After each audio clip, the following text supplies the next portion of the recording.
The story begins deep within a dark, clammy cave, where the deafening screeches of goblins echoed off the walls as they celebrated the death of their leader. In the midst of the chaos, one goblin, gripping the weapon of the fallen chief, declared himself the new ruler.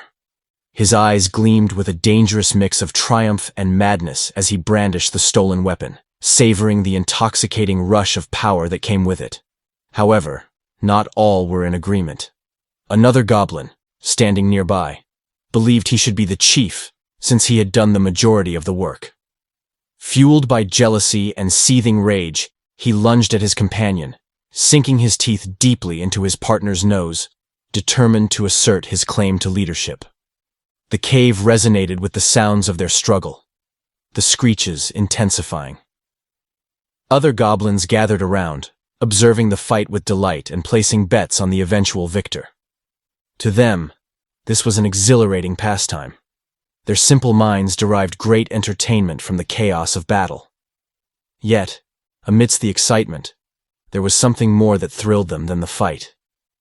They recalled they still had prey to satisfy their desires, and the previous chief had not yet laid hands on her, which caused the goblins' eyes to sparkle with anticipation.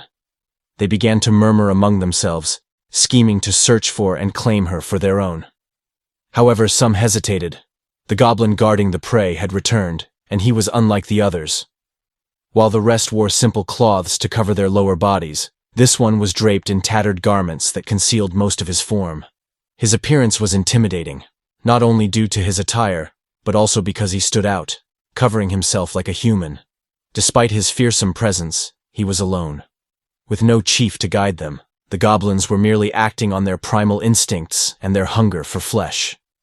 They watched the peculiar goblin closely, trying to predict his next move, suspecting that he knew the location of the prey. It seemed wise to follow him closely and seize the opportunity to capture the prey when it arose. Yet, some of the goblins suggested waiting a little longer, as a few of their strongest members had already gone ahead to locate the prey.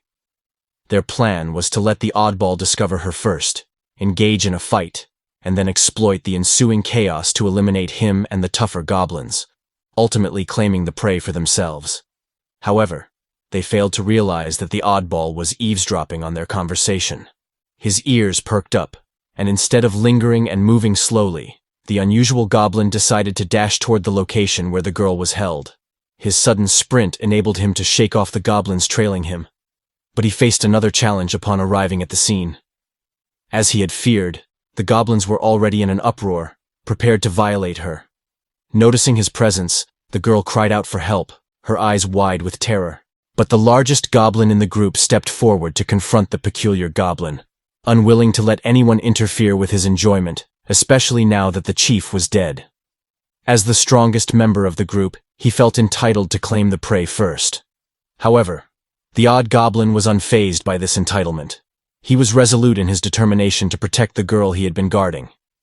Recognizing his steadfastness, the big goblin and his minions decided to launch a coordinated attack against him. Outnumbered, the odd goblin was quickly overwhelmed by the ferocity of their assault. Despite the odds stacked against him, he knew he couldn't allow this to be his end. Watching for an opportunity, he seized the moment and acted swiftly. He killed the largest goblin among them. The others froze in disbelief, never expecting a goblin to wield a weapon as sharp and lethal as a human's. Instantly, fear gripped their minds.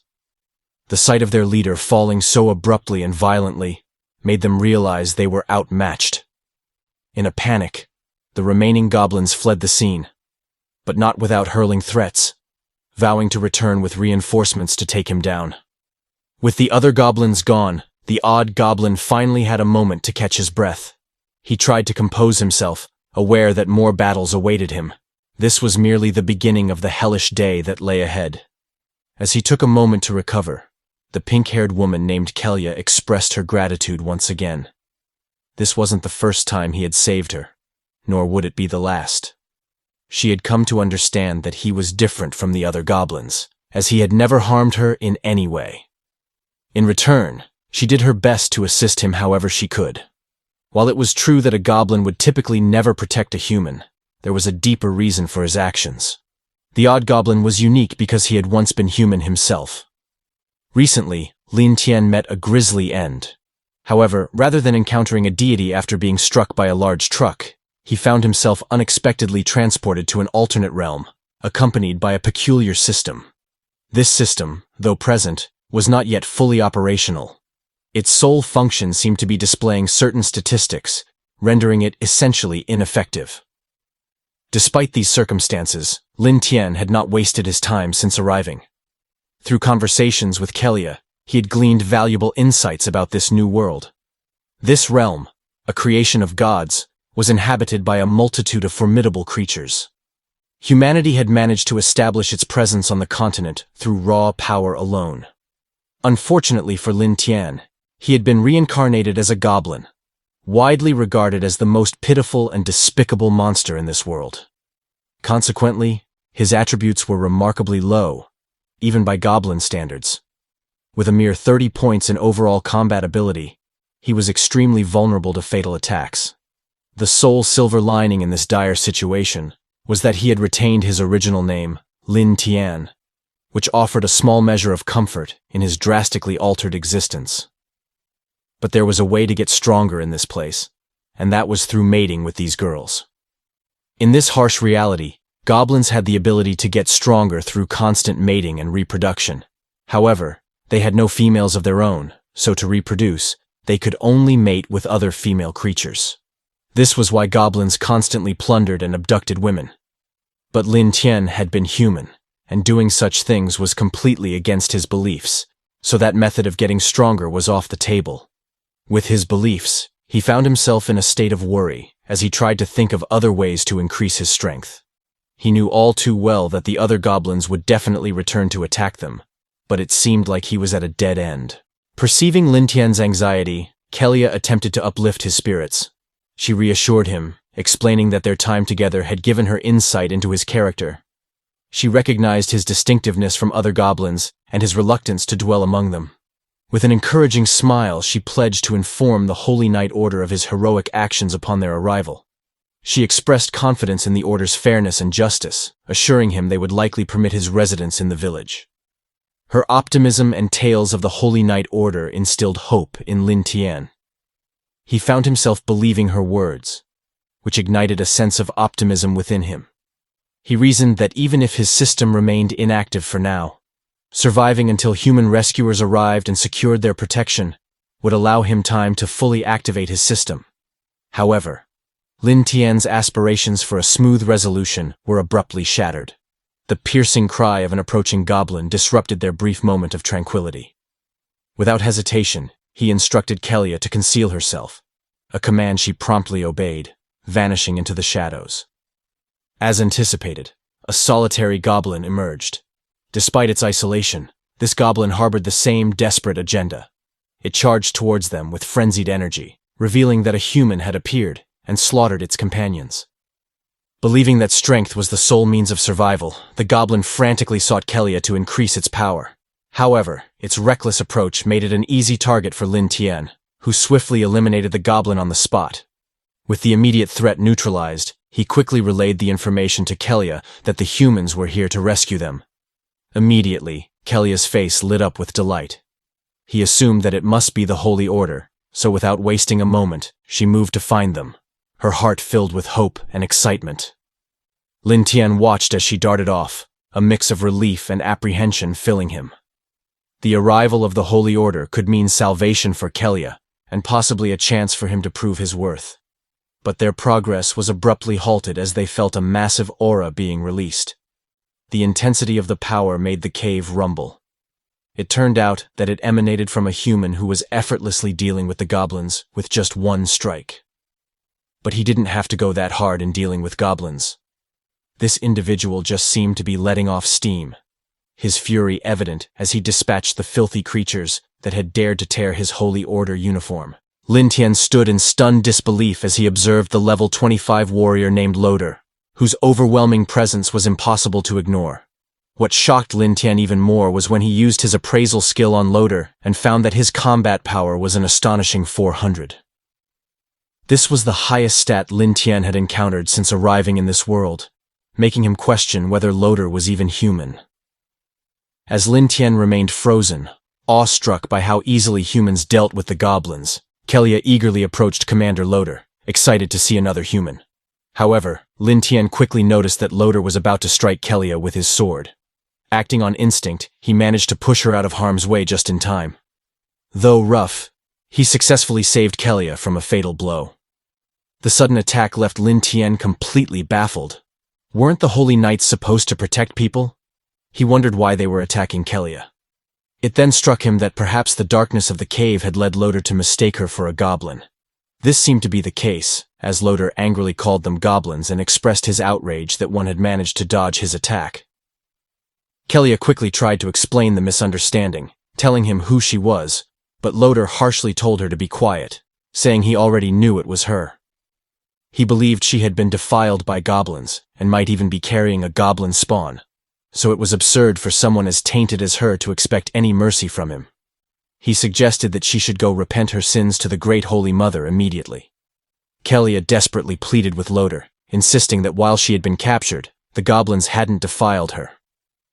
She pointed to Lin Tian, explaining that he had protected her.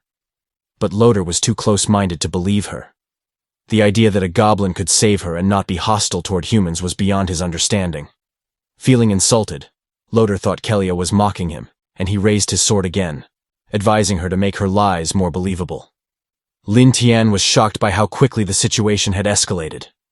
Realizing he had no other choice, he stepped in without hesitation, pushing Kelia aside and confronting Loader directly, hoping to buy her time to escape. Just as Loader's sword was about to strike, a magical glow suddenly appeared, shielding Lin Tian from the attack. This powerful magic came from a woman dressed in white, her aura radiating holiness and authority. She wore a veil, and her presence immediately made Loader pause. She asked him to wait, expressing her interest in this unusual goblin. As Loader stepped aside, it became clear that this woman was none other than the Holy Maiden, Ifreya. Kelia seized the moment, crawling over to the Holy Maiden and desperately pleading for their lives. Ifreya gently helped Kelia to her feet, then handed her back to the very man who had tried to kill her just moments earlier.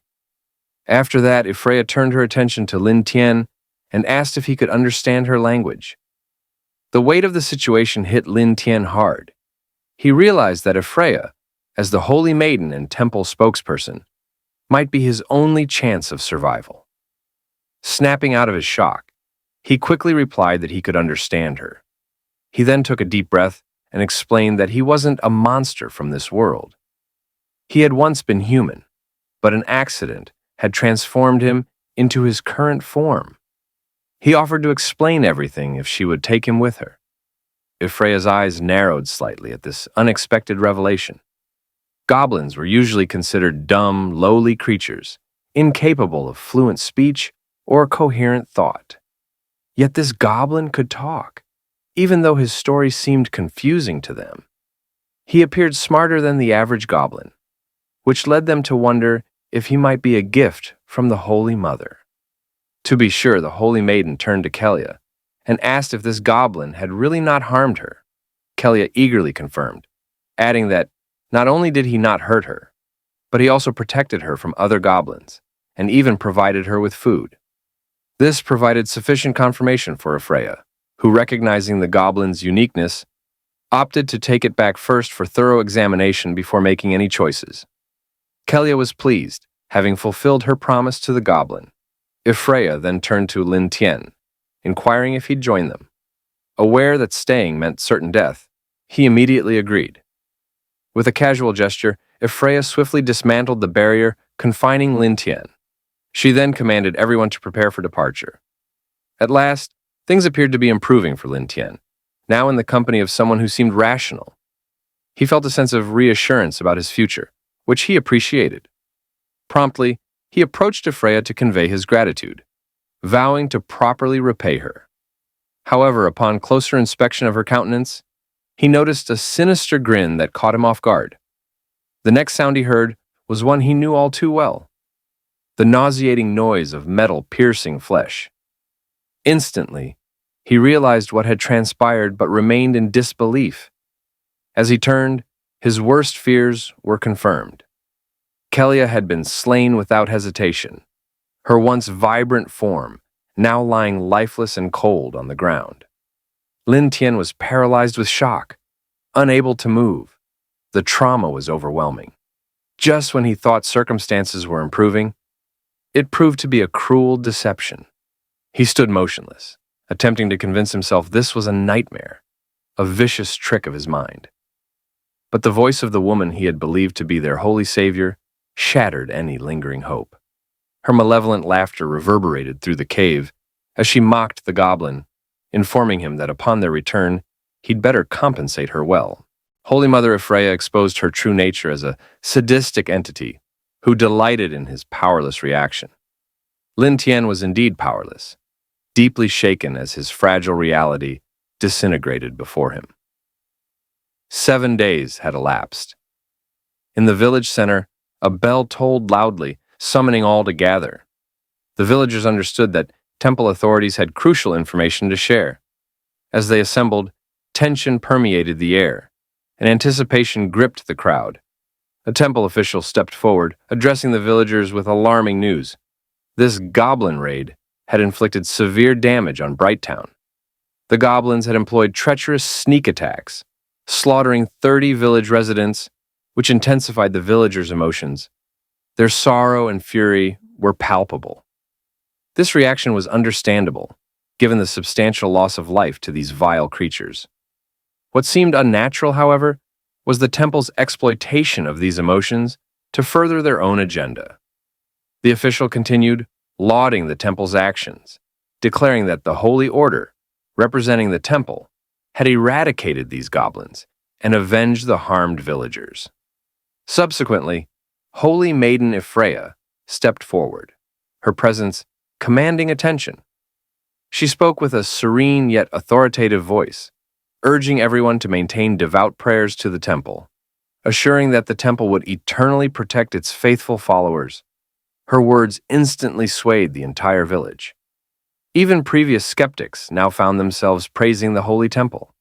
The villagers' faith was rekindled, and they looked to the temple with renewed devotion and trust. Moments later, Holy Maiden Ephraia retreated to her quarters, celebrating the sermon's success.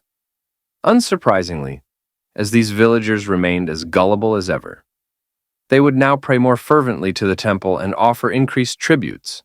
Her celebration was abruptly interrupted by someone calling her out.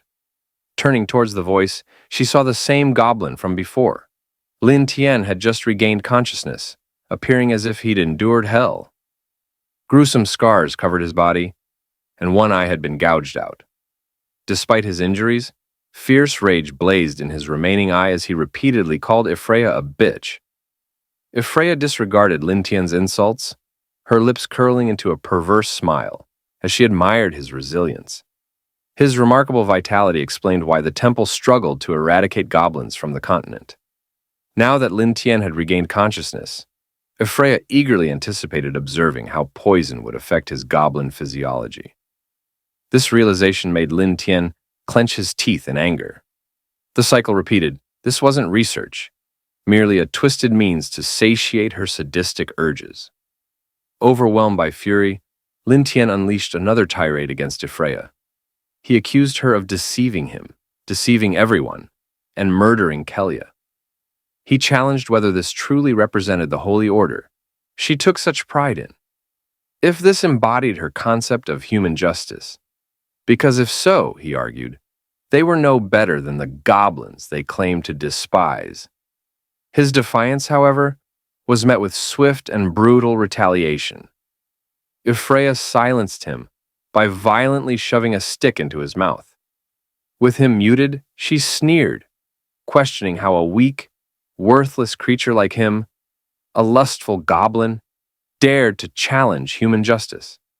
She asserted that Kelia had been bewitched by him and had the audacity to speak on his behalf, calling it a betrayal of humanity and the Holy Order.